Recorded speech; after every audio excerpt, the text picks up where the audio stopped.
ඔය ඇත්තටම One Piece බලන්න නැත්තේ. ඒක දිග්ගයනේ. එහෙනම් ඔයගොල්ලෝ ඔක්කොම ලෑස්ති වෙන්න.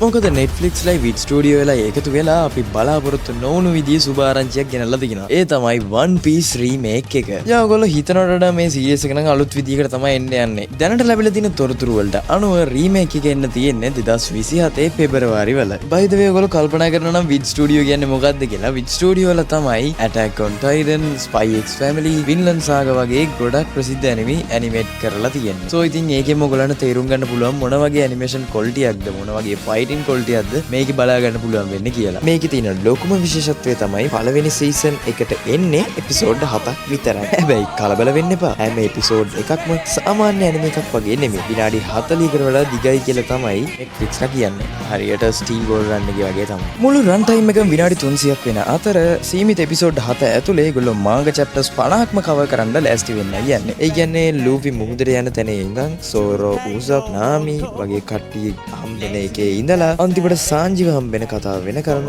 එක දිගට අපිට episode 7කින් බලා ගන්න පුළුවන්. අලුත් animation එක විනාඩි 40 ගානේ episode 7කින් One Piece එකේ මුල් ටික බලන්න ඕගොල්ලොත් ලෑස්තිද? එහෙනම් ඉතින් ඔයගොල්ලන්ගේ අදහස් යටින් comment කරන්නත් අමතක කරන්න එපා. එහෙනම් මං ගිහින් එන්නම්. See ya.